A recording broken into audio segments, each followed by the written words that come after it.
Hi, my name is Richard Forget. So I've been thinking about doing this video now for about a month. It was about a month ago that my friend, your friend, everybody's friend, Glenn Ottaway, passed away.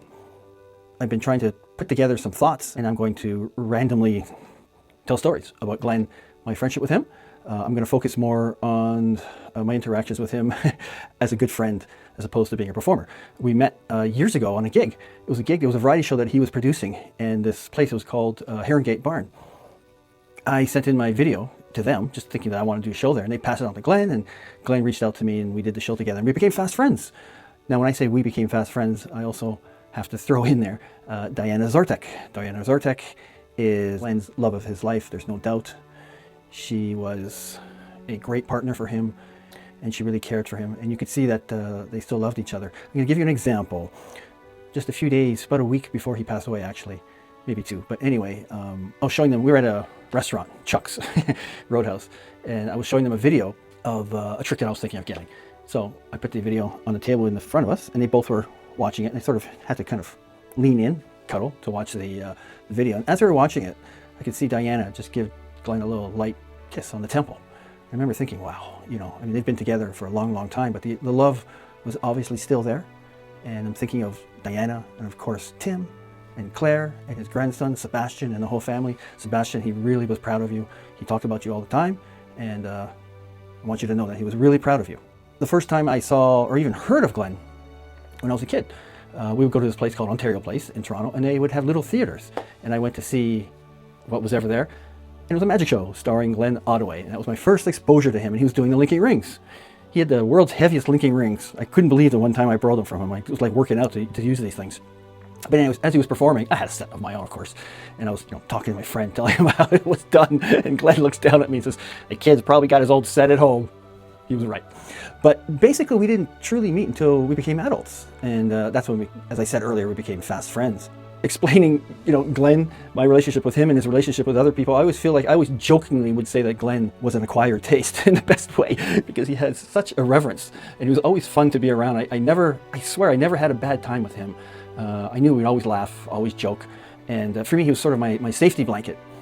Because there'd be times, I've been known to sort of vanish for a while. I think Glenn would always get a sense of that, and he'd inevitably would end up calling me, saying, if I don't pick up, he'd leave a message, "Hey kid," that's another thing. The last person to ever call me kid in my life.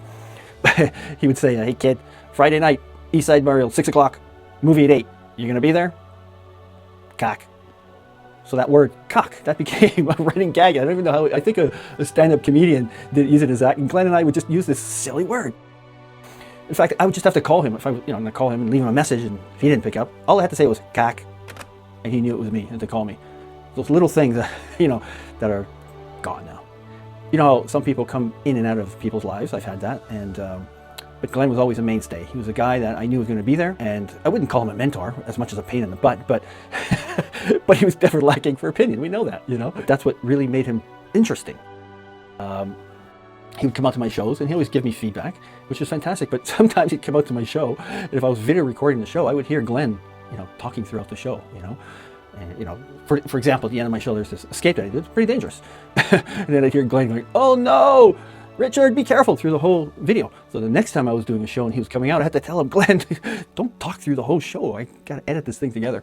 But just hearing him out there, and Diana, again, like a safety blanket to me. When I heard Diana's big laugh and Glenn, talking, it actually would settle me down and let me do a good show. So I want to talk about, this was actually just a few days before Glenn passed away. And the old saying, dying with your boots on. Glenn was vintage Glenn right to the end. This is literally just a few days, as I said, before he passed away. They took me out for my birthday to the keg. And, we were sitting down talking, and there was a young couple at the table next to us, being very quiet. I see Glenn look over, in my mind I think, "Oh no, here we go," in the best way. So Glenn looks over and says, "Hey, you're not talking much. Is this your first date?" And the woman says, "No, in fact, this is our anniversary." He says, "Oh, okay, well maybe you should talk more." And then when dessert came, of course, Glenn's looking at the menu and he's like looking over saying, "This is good. You want to share a dessert with us?" And they're just saying, no, we're good. But, that was what you'd get with Glenn. If we were ever meeting at a restaurant, and they would always get there before me. And I'd walk in, and then I'd hear this big voice, "Richard! Hello, Richard!"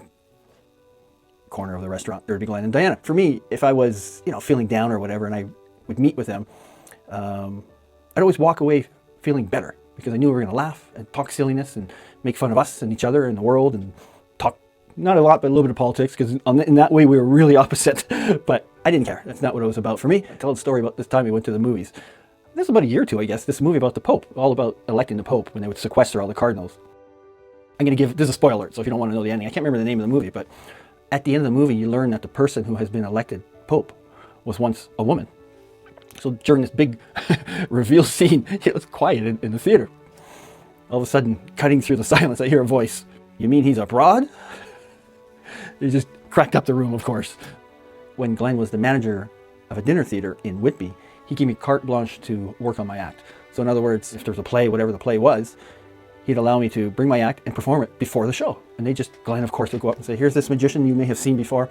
And I just work out the kinks on this act. And oh my gosh, they have an act that's called News of the World. And I refined that whole act one summer before every performance, working out the kinks. And I'm forever in debt to him just for that. I didn't want to make this video too long, but I just want to say that I'm going to miss my friend tremendously. I already do. I miss just picking up the phone and just talking BS with him and laughing. And for those that really knew him and those who thought they knew him, there's a big difference. You know, Glenn was actually basically a shy person. So there are a lot of people in hearing that would say, no, but I'm here to tell you he was. And here's my evidence. So when you'd see Glenn on a stage, he was larger than life, of course. And if you'd meet him one-on-one, larger than life. But if you ever went to some kind of gathering or party, Glenn would inevitably just sort of become a wallflower. He was not going to be the life of the party in that situation. You gave him a microphone and it changed everything. When they would do these plays at a class act, they would always, after the last performance, have a cast party. And everybody would be there and they'd be giving out gifts and stuff. And then people just begin chatting and laughing and talking and drinking and doing whatever they do. Glenn would always sort of vanish at some point. And I knew where he went. I'd go to his office and there he would be sitting at his computer doing something. In that situation, he was very, very shy. And that's something that maybe a lot of people didn't know. But the bottom line is, for the people that really knew him, life became a lot less funny right now. I just wish I could just pick up the phone and call him and just start laughing. So I just want to make a reminder that the celebration of life for Glenn is going to be at the Yuck Yucks in Oshawa. It's at 2 p.m. So they've had a tremendous reception to it. I thought there was going to be I thought there was going to be 100 people, and I thought, wow, that's a lot, but apparently it's more than that. So if you were talking about going, if you were invited and you haven't RSVP'd yet, do it. And I think you need to get in touch with Tim, or I'll put some things at the end here in case there are some other contacts to reach out to if you do want to go, if you haven't confirmed yet. All right, I'll see you soon. Every night I get to see who gets murdered, and I also get to see who did it. And every night I'm still surprised. Of course, if the actors learned their lines, maybe I wouldn't be so surprised.